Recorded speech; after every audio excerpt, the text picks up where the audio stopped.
Halo semua, kembali lagi di GP Media Channel bersama Kak Hafiz. Pada kesempatan kali ini kita kembali akan membahas soal Saintek untuk UI ya, mata ujiannya yang fisika.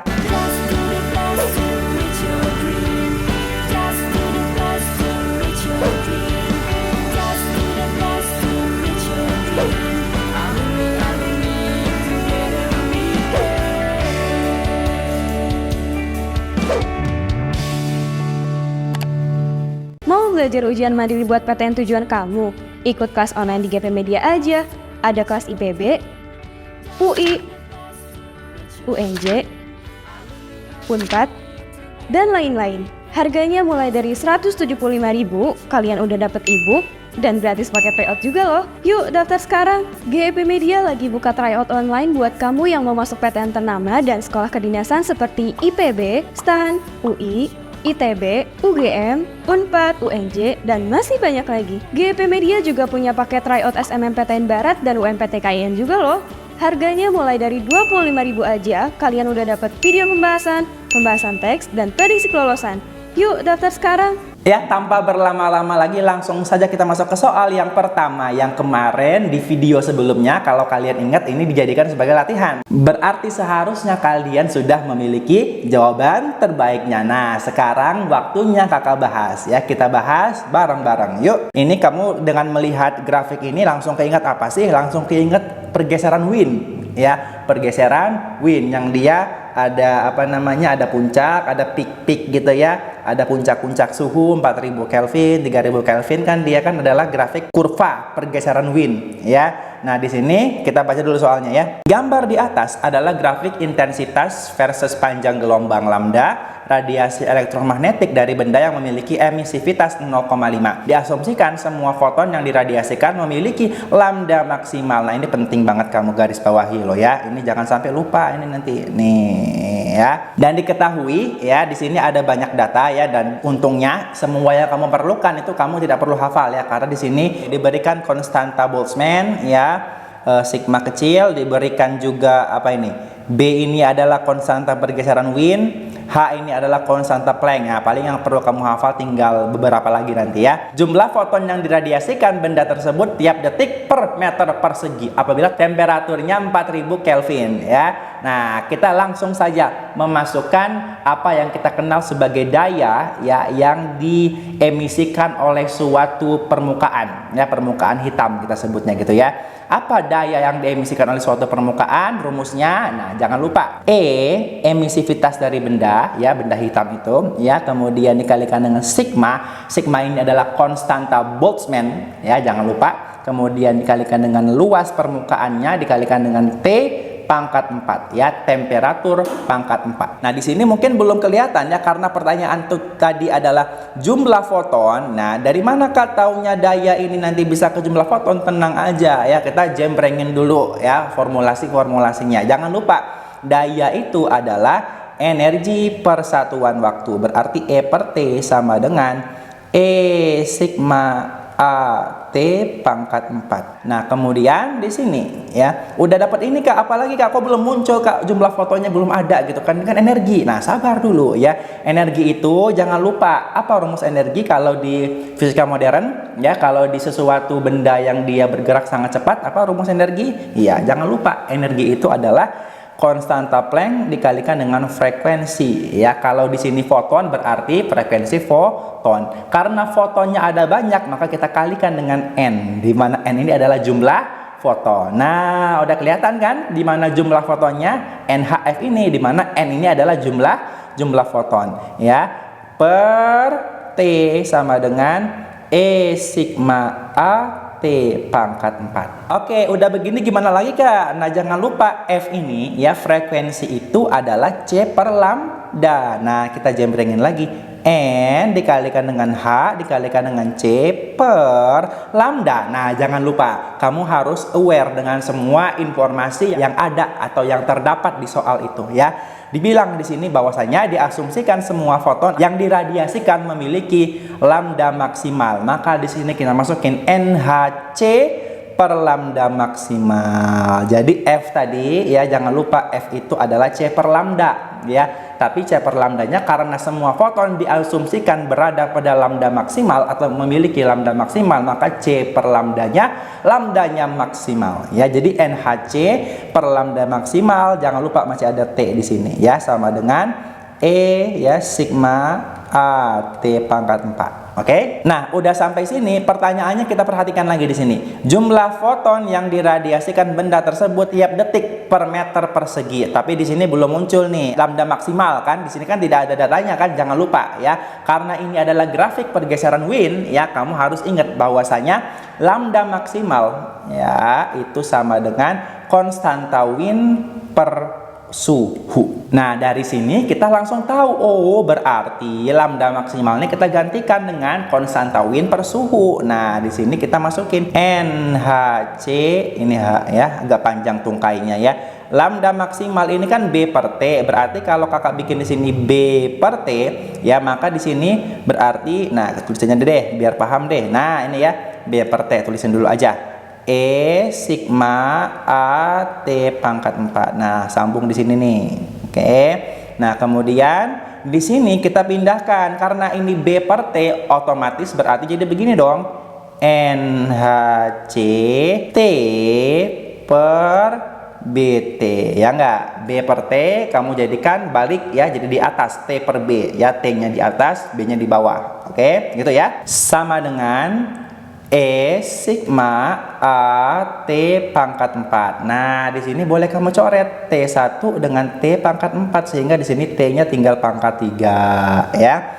Nah, pertanyaannya apa? Jumlah foton yang diradiasikan benda tersebut tiap detik per meter persegi. Artinya jumlah foton itu apa? N.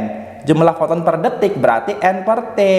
Per detik per meter persegi itu apa? Luas kan? Berarti kalau jumlah foton per detik per meter persegi itu berarti N per T meter persegi. Berarti N per TA yang kamu cari itu ya. Sama dengannya apa? Pindahkan semua yang bukan ini ke ruas kanan semua ya. Berarti di sini kita dapatkan E sigma T pangkat 3 B per ya, berarti sebelah bawahnya tinggal HC. Oke, udah dapat sampai ini. Nah, berarti yang pengen kamu cari itu adalah N per TA, jumlah foton tiap detik tiap 1 meter persegi. Nah, berarti kamu tinggal cari deh. N per TA itu sama dengan yang sebelah kanan ini. Masukin semua datanya.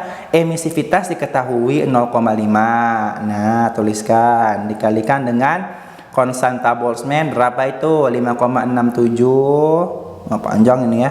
Kali 10 pangkat minus 8. Oke, terus T itu suhu dalam Kelvin berarti 4000 ya. 4000 pangkatnya pangkat 3. Nah, dikalikan dengan konstanta pergeseran Wien berapa ini? 2,898. Oh, ini nggak muat nih, kakak tulisin aja nih. 2,898 kalikan dengan 10 pangkat minus 3. 10 pangkat minus 3. Nah, ini di sini tempatnya ya deh ya. Dibagi dengan HC. Hanya konstanta Planck 6,626 kalikan dengan 10 pangkat minus 34 ya. Kalikan dengan kecepatan cahaya. Berapa kecepatan cahaya? Yuk. Ya, 3 kali 10 pangkat 8. Ingat satuannya harus SI ya, jadi meter per second. Nah, ini tinggal kamu bagiin aja. Kali. Nah, bisa kamu bagi dengan ini. Nah, kakak akan langsung tuliskan hasil akhirnya aja. Ini aproksimasinya mendekati 2,6 atau dibulatkan ya. Dibulatkan menjadi 2,6 kalikan dengan 10 pangkat 25 ya. Inilah jumlah foton per detik per meter perseginya. 2,6 kali 10 pangkat 25. Yang mana jawabannya Kak? Yang C.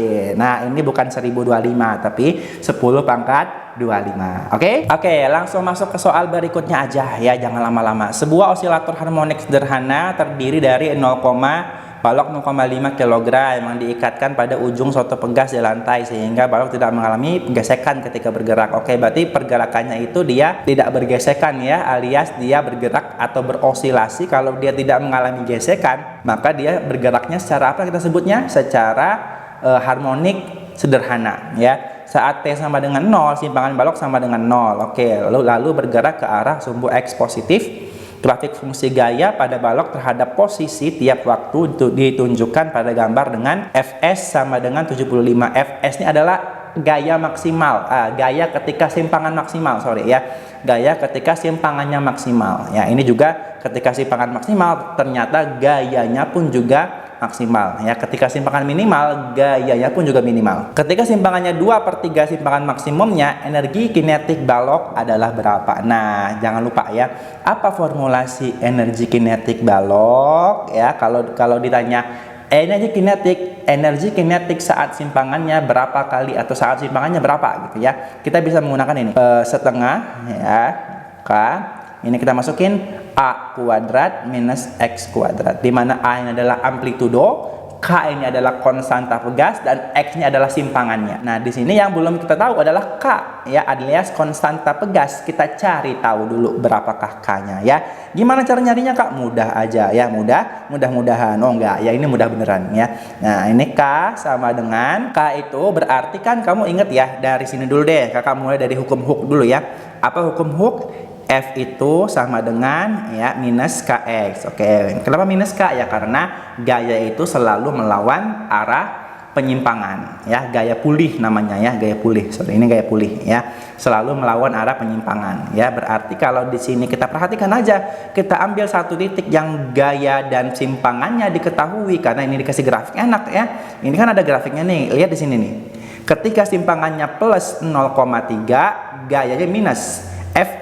Fs diketahui 75, berarti ambillah di sini Fs sama dengan Kx. Nah, di sini ketika Fs-nya adalah 75 minus alias minus 75. Nah, simpangannya saat itu ya sama dengan 0,3 plus ya, positif 0,3. Nah, sehingga di sini kamu dapatkan ini coret minusnya ya, sehingga K itu sama dengan 75 bagi 3 ya. 75 0,3 maksudnya ya. Berarti 750 kamu bagi dengan 3. Berapa itu jadinya? Ya, kamu akan dapatkan nilainya 250. Apa satuan dari konstanta pegas? Newton per meter. Oke? Setelah kamu dapatkan konstanta pegas, tinggal masukin aja ke rumus EK tadi ya. Setengah konstanta pegasnya 250, amplitudonya tadi ini kan ditanyanya apa? Saat energi kinetik balok itu adalah 2/3 tadi ya, 2/3 simpangan maksimumnya. Simpangan maksimum yang mana, Kak? Nah, jangan lupa kamu lihat di sini osilasinya. Kan dia pergerakannya dari mana nih? Kalau kita lihat grafiknya. Kalau kita perhatikan grafiknya, pergerakannya itu dari minus 0,3 sampai 0,3. Artinya kalau misalkan ini kakak gambarkan osilasinya itu dalam sebuah sesuatu yang nyata begini ya.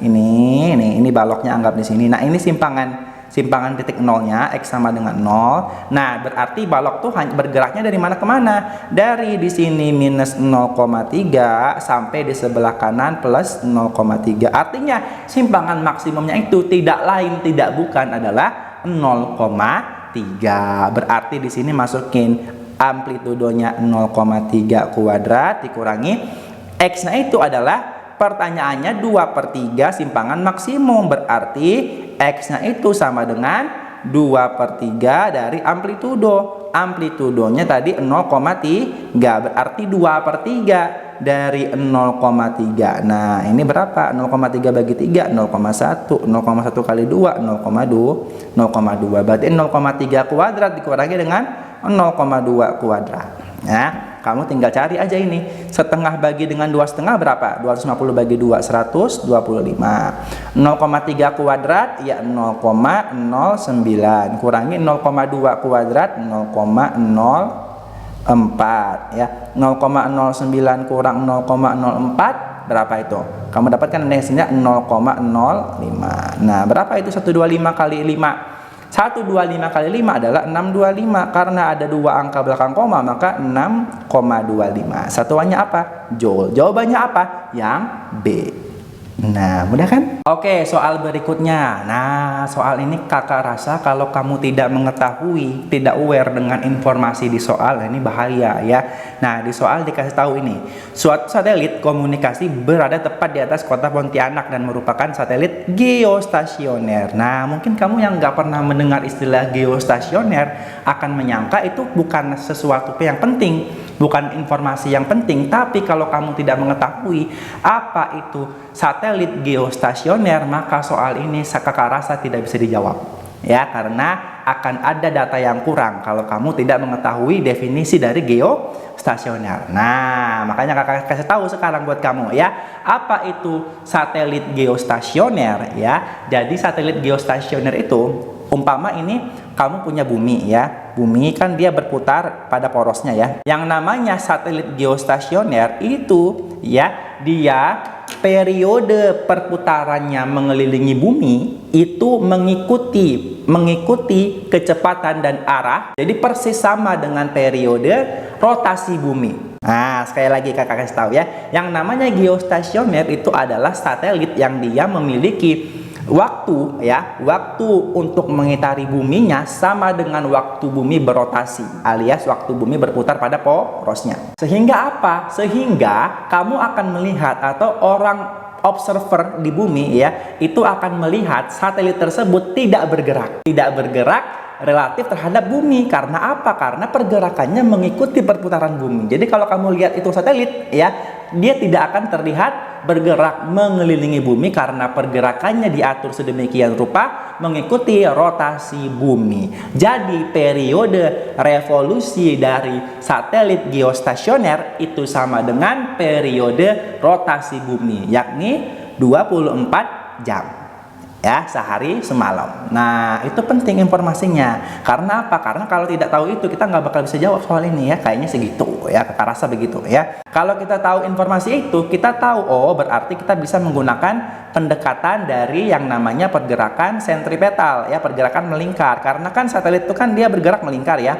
Anggap ini kita lihat dari atas gitu kan. Ini dia satelitnya mengelilingi bumi ini bumi ya, bumi di tengah-tengah ini ya. Kamu tahu kan kalau pergerakan suatu objek yang dia berputar itu terdapat suatu gaya yang dia menahan bentuk orbit dari objek tersebut ya, sehingga objek tersebut akan tetap berputar pada orbitnya ya. Gaya itu kita sebut sebagai gaya sentripetal atau Fs ya. Nah, di kasus ini gaya sentripetal yang dia menahan satelit agar tidak meloncat keluar dari lintasannya tidak lain tidak bukan adalah gaya gravitasi bumi. Maka persamaan gaya sentripetal di kasus ini adalah gaya sentripetal sama dengan gaya gravitasi. Nah, gaya sentripetal apa? Ya M ya V kuadrat per R, di mana di sini M-nya ini adalah massa satelit ya. Ini massa satelit M kecil, massa bumi M besar ya. Massa satelit M kecil, massa bumi M besar. Berarti ini Fs ini karena yang dialami ya, karena yang mengalaminya adalah satelit, maka dia pakainya massa satelit M kecil V kuadrat per R, di mana R ini adalah jari-jari orbit ya. Sama dengan, perhatikan juga di sini yang perlu diperhatikan juga, yang namanya R ini adalah jarak daripada satelit ke pusat bumi ya, ke pusat rotasi, artinya ke pusat bumi. Jadi R ini adalah jarak dari pusat bumi ke permukaan, bukan permukaan ya, jarak dari pusat bumi ke satelitnya. Nah, itu adalah jari-jari di sini R ya. Sama dengan F gravitasi apa? Konstanta gravitasi massa bumi, massa satelit dibagi dengan jari-jari kuadrat, di mana jari-jari ini sekali lagi bukan jarak dari satelit ke bumi doang, tapi dari satelit ke pusat bumi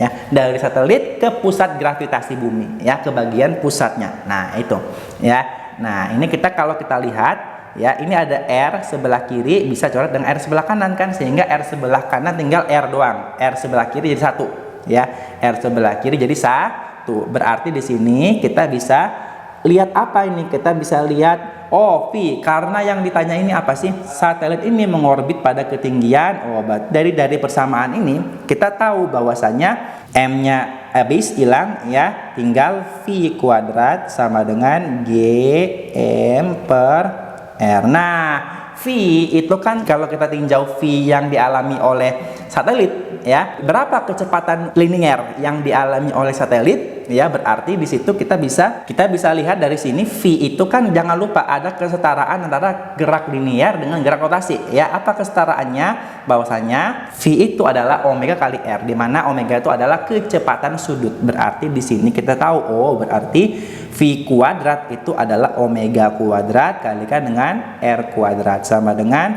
G M per R. Nah, omega itu adalah 2pi per periode. Nah, di sini kamu tahu periode dari satelit mengelilingi bumi karena dia geostasioner sama dengan periode rotasi bumi.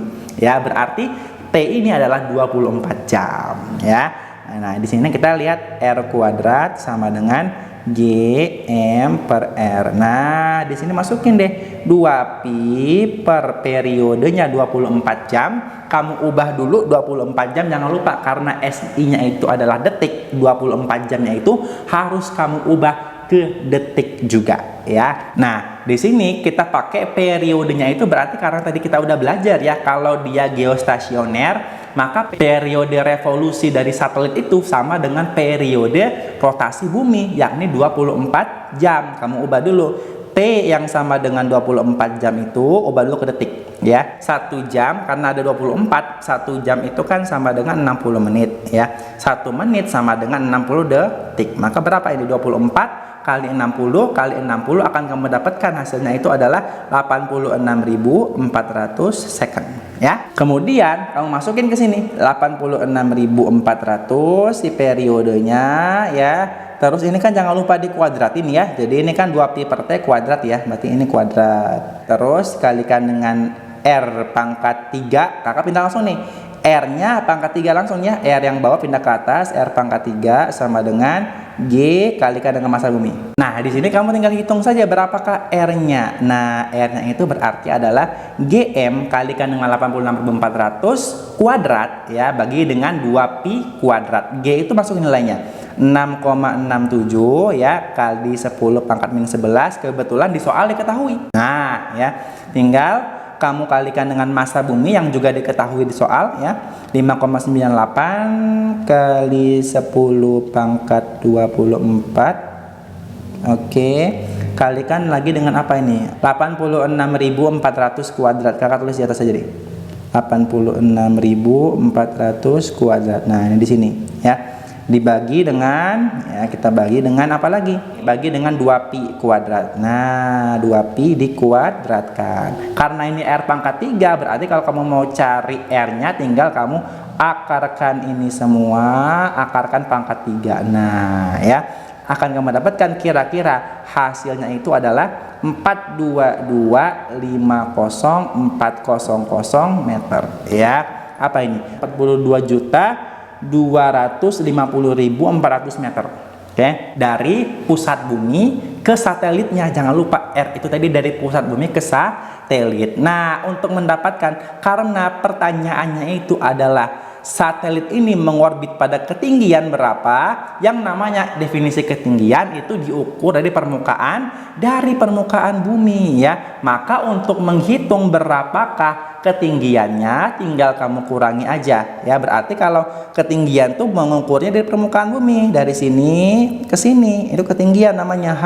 Nah, berarti H itu sama dengan R dikurangi dengan jari-jari bumi, 6.000 km alias 6 juta ya, 6 juta meter. Nah, ini kamu tinggal kurangi 42.250.400 kurangi dengan 6 juta meter. Nah, ini akan kamu dapatkan hasilnya itu adalah 36 juta ya, 36 juta meter ya, atau kalau kamu jadikan ke kilometer itu sama dengan 36.000 kilometer. Maka jawabannya adalah yang B. Sebagai latihan kalian di rumah biar tadi apa yang sudah kita pelajari barangkali ya bisa makin mantap lagi gitu ya persiapan simaknya. Silakan kalian kerjakan soal berikut dan tuliskan, diskusikan jawaban terbaik kalian di kolom komentar. Sekian untuk video kali ini. Untuk melihat video-video pembahasan selanjutnya silakan pantengin terus di GP Media Channel. Terima kasih.